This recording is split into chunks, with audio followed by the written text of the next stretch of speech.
राधे राधे मित्रों। आज हम कथा सुनेंगे एक ऐसे राजकुमार की जिसके साथ उसके भाइयों ने ही अन्याय किया और सारा धन छीन लिया, लेकिन उसने हार नहीं मानी और अपने पिता के प्रति समर्पण, धर्म और सच्चाई के प्रति निष्ठा के कारण न केवल अपार धन प्राप्त किया बल्कि स्वयं भगवान शिव का भी आशीर्वाद पाया। तो कौन था वो राजकुमार और क्या किया था उसके भाइयों ने उसके साथ, और फिर वह कैसे अपार धन का मालिक बना, ये सब जानने के लिए वीडियो को अंत तक देखिएगा मित्रों।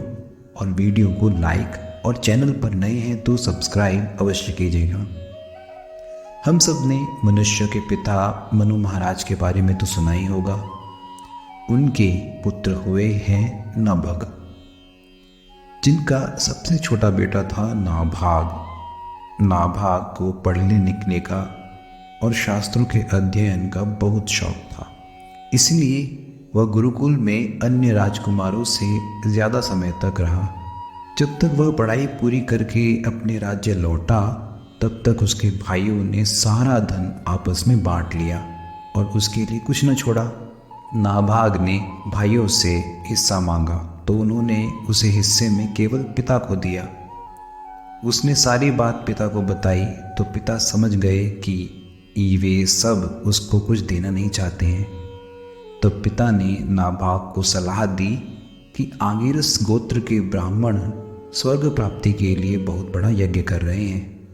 यज्ञ में सारी सामग्री सोने से बनी हुई है, परंतु वे प्रत्येक छठे दिन अपने कर्म में भूल कर रहे हैं। तुम उनके पास जाकर उन्हें वैश्वदेव संबंधी 2 सूक्त बतला दो। जब वे स्वर्ग जाने लगेंगे तब यज्ञ से बचा हुआ सारा धन तुम्हें दे देंगे। उसने अपने पिता के आज्ञा अनुसार वैसा ही किया। उन ब्राह्मणों ने भी यज्ञ का बचा हुआ धन उसे दे दिया और वे स्वर्ग में चले गए। जब नाभाग धन लेने लगा तब उत्तर दिशा से एक काले रंग का पुरुष आया। उसने कहा, इस यज्ञ भूमि में जो कुछ बचा हुआ है वह सब धन मेरा है। नाभाग ने कहा, लेकिन ऋषियों ने यह धन मुझे दिया है, इसलिए यह धन तो मेरा है। इस पर पुरुष ने कहा, हमारे बीच इस विवाद के विषय में तुम्हारे पिता से ही प्रश्न क्यों न किया जाए। तब नाभाग ने जाकर पिता से पूछा। पिता ने कहा, दक्ष प्रजापति के यज्ञ में ऋषि लोग यह निश्चय कर चुके हैं बेटा कि यज्ञ भूमि में जो कुछ भी बच जाता है वह सब रुद्रदेव का हिस्सा होता है, इसीलिए यह धन तो महादेव जी का ही है और उन्हें मिलना चाहिए। नाभाग ने जाकर उन काले रंग के पुरुष भगवान श्री रुद्र को प्रणाम किया और कहा, प्रभु, यज्ञ भूमि की सभी वस्तुएं आपकी हैं। मेरे पिता ने ऐसा ही कहा है। भगवान, मुझसे अपराध हुआ, मैं सर झुकाकर आपसे क्षमा याचना करता हूँ। तब भगवान रुद्र ने कहा, तुम्हारे पिता ने धर्म के अनुकूल निर्णय लिया है और तुमने भी मुझसे सत्य ही कहा है। तुम वेदों का अर्थ तो पहले से ही जानते हो। अब मैं तुम्हें सनातन ब्रह्म तत्व का ज्ञान देता हूँ। यहाँ यज्ञ में बचा हुआ जो भी अंश है वह है तो मेरा ही, लेकिन यह सब धन मैं तुम्हें दे रहा हूँ, तुम इसे स्वीकार करो। इतना कहकर भगवान श्री रुद्र अंतर्धान हो गए।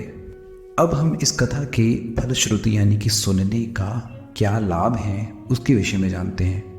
जो मनुष्य प्रातः और सायंकाल एकाग्र चित्त से इस आख्यान का स्मरण करता है वह प्रतिभाशाली एवं वेदज्ञ तो होता ही है, साथ ही अपने स्वरूप को भी जान लेता है। इस कथा से मित्रों हमें कई शिक्षाएं भी मिलती हैं, जैसे अपने माता पिता की आज्ञा का पालन करने से हमें उनका विशेष आशीर्वाद मिलता है, जिससे हम अपने जीवन की बहुत समस्याओं से मुक्ति पा सकते हैं।